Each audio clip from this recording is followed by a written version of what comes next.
नमस्कार विद्यार्थी मित्रांनो, स्वागत आहे आपलं आपल्या यूट्यूब चॅनलमध्ये। विद्यार्थी मित्रांनो, आज आपण बघणार आहोत इयत्ता 8वी प्रथम सत्र पेपर विषय मराठी।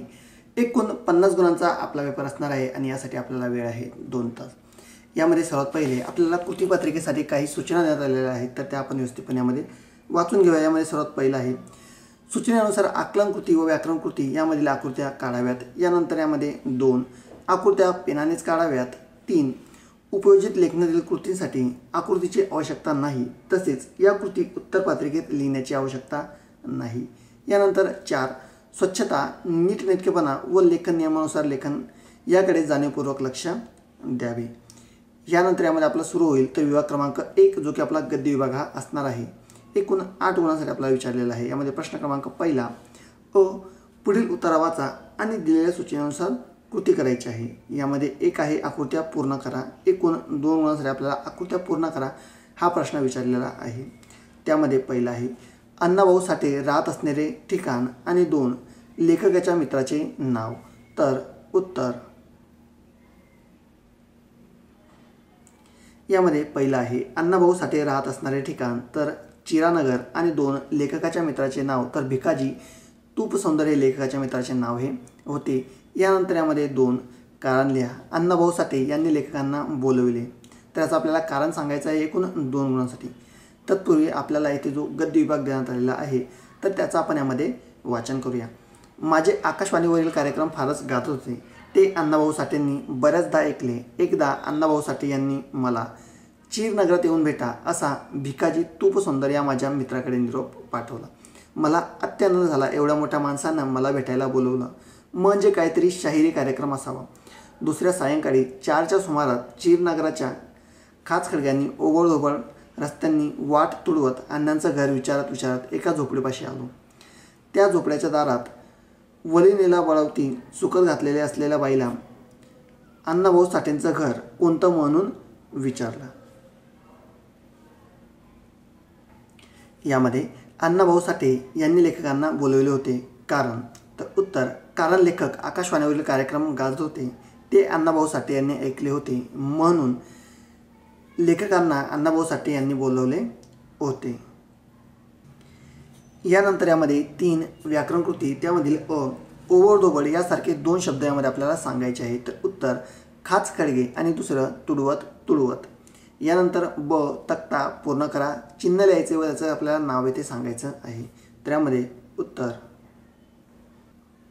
यामध्ये पहिलं येईल तर इथे चिन्ह असेल अवतरण चिन्ह व यामध्ये दुसरं आहे तर प्रश्नचिन्ह, अशा प्रकारचे आपल्याला चिन्ह इथे सांगायचे आहे। त्यानंतर यामध्ये 4 स्वमत, अण्णाभाऊ साठे यांनी लेखकांना भेटण्यास मित्राकडून निरोप देण्यामागील हेतू काय असावा असे तुम्हाला यामध्ये वाटते। एकूण 2 गुण।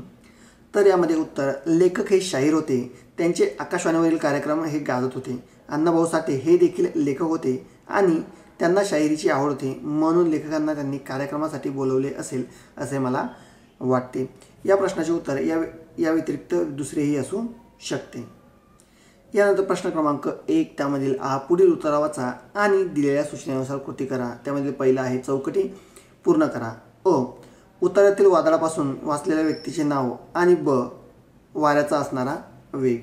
तर उत्तर यामध्ये पहिलं तर उत्तरातील वादळापासून वाचलेल्या व्यक्तीचे नाव पेरला चिनराव आणि 2 वाऱ्याचा असणारा वेग, तर उत्तर 70 समुद्री मील। अशा प्रकारे काय होता तर वादळाचा वेग हा होता।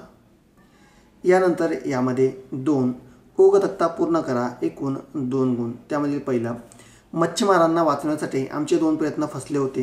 यानंतर इथे रिक्त स्थान पूर्ण करायचं आहे।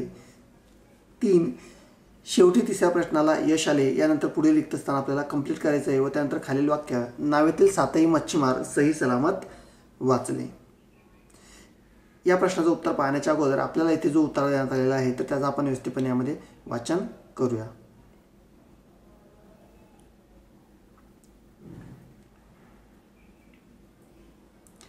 सगळ्यांना वाटलं की आता सगळं संपलं, त्यांना वाचवणं अशक्य आहे, पण राधिकांनी आपल्या टीमचे मनोधैर्य तुटू दिले नाही। त्यांनी 3ऱ्यांदा आपल्या टीमला पुढे जाण्याचा आदेश दिला। राधिका सांगतात की त्यावेळी समुद्रात 9 मीटर उंचीच्या उंच लाटा उसळत होत्या। वारा 70 समुद्री मैल वेगाने वाहत होता. मच्छीमारांना वाचवण्यासाठी आमचे 2 प्रयत्न फसले होते, पण आम्ही हिंमत हारलो नव्हतो. शेवटी तिसऱ्या प्रयत्नाला यश आलं.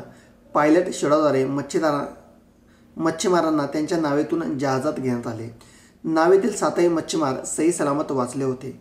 वादळापासून वाचलेल्या पेरला चिन्नराव यांच्या पत्नी म्हणाल्या, पती कित्येक दिवसांपासून घरी आले नाहीत. म्हटल्यावर आम्ही समजलो होतो की त्यांची नाव बुडाली. आम्हाला वाटलं होतं ते जिवंत राहिले नसतील, पण राधिका मॅडमांनी त्यांचा जीव वाचवला. मी त्यांचे शतशः आभारी आहे. यामध्ये विचारलेले प्रश्न व त्यावरील उत्तर. यामध्ये पहिला आहे ओघ तक्ता आपल्याला कंप्लीट करायचा आहे. त्यामध्ये मच्छीमारांना वाचवण्यासाठी आमचे 2 प्रयत्न फसले होते, पण आम्ही हिंमत हारली नव्हती. यानंतर 3 शेवटी तिसऱ्या प्रयत्नाला यश आले आणि पायलट शेडाद्वारे मच्छीमाराला त्यांच्या नावेतून जहाजात घेण्यात आले. आणि 4 नावेतील 7ही मच्छीमार सही सलामत वाचले. अशा प्रकारे आपल्याला योग्य उत्तर हे याचं लिहायचं आहे. विद्यार्थी मित्रांनो, जर आपल्याला व्हिडिओ आवडत असेल तर व्हिडिओला लाईक करायचा आहे आणि चॅनलला सबस्क्राईब करायचं आहे. यानंतर यामध्ये 3 व्याकरण कृती, त्यामधील अ लिहायचा आहे. खालील वाक्यातील अधोरेखित शब्दाची जात आपल्याला सांगायची आहे. मच्छीमारांना वाचवण्यासाठी आमचे 2 प्रयत्न फसले, तर यामध्ये साठी आणि आमचे 2 या शब्दांची जात आपल्याला सांगायची आहे. तसेच यामध्ये ब तर तक्ता कंप्लीट करायचा आहे. यामध्ये सगळ्यांना आणि समुद्र याचं आपल्याला सामान्य रूप हे लिहायचं आहे. तर याचं उत्तर यामध्ये साठी हा आहे शब्दयोगी अव्यय आणि 2 आहे तर संख्या विशेषण अव्यय. अशा प्रकारे शब्दांच्या जातीचं यामध्ये उत्तर आपलं हे येईल. यानंतर यामध्ये 2 तक्ता पूर्ण करायचा आहे. तर यामध्ये सगळ्यांना आणि समुद्रात, तर सगळ्यांना याचं सामान्य रूप येईल सगळे आणि समुद्रात याचं सामान्य रूप येईल समुद्र. यानंतर 4 तर स्वमत सांगायचं आहे. कॅप्टन राधिका मेमन यांनी मच्छीमारांसाठी केलेले कार्य तुमच्या शब्दात लिहायचे आहे. विद्यार्थी मित्रांनो, आपल्याला हा स्वमताचा प्रश्न आहे, तर याचं उत्तर आपण आपल्या स्वतःच्या शब्दातही आपण इथे लिहू शकतो. यानंतर आपला पार्ट 2 सुरू होतो, जो काय आहे आपला विभाग क्रमांक 2 म्हणजेच पद्य विभाग. एकूण 6 गुणांसाठी आपल्याला प्रश्न क्रमांक 2 हा विचारण्यात आलेला आहे. पुढील कवितेच्या आधारे दिलेल्या सूचनेनुसार कृती करायची आहे. त्यामध्ये अ कोण ते लिहायचे आहे एकूण 2 गुणांसाठी. त्यामधील पहिला आहे गगनाला घातलेला बांध आणि 2 दही अंडीच्या संगीतात चिंब झालेला. विद्यार्थी मित्रांनो, जर आपल्याला या प्रश्नाची उत्तरे हवी असतील, म्हणजेच आपला पार्ट 2 जर हवा असेल, तर या व्हिडिओला आपण 100 लाईक कंप्लीट करायचे आहेत आणि 100 सबस्क्राईब हे देखील कंप्लीट करायचे आहे. जर आपण याला 100 लाईक आणि 100 सबस्क्राईब जर कंप्लीट केले, तर मी आपल्यासाठी पार्ट 2 हा व्हिडिओ घेऊन येणार आहे. तसं मला कमेंटमध्ये आपल्याला सांगायचं आहे की आपल्याला या व्हिडिओचा पार्ट 2 हवा आहे का, आणि जर हवा असेल तर मला कमेंटमध्ये सांगायचं, मी आपल्यासाठी पार्ट 2 याचा घेऊन येईल. व्हिडिओ इथपर्यंत पाहिल्यासाठी आपले धन्यवाद.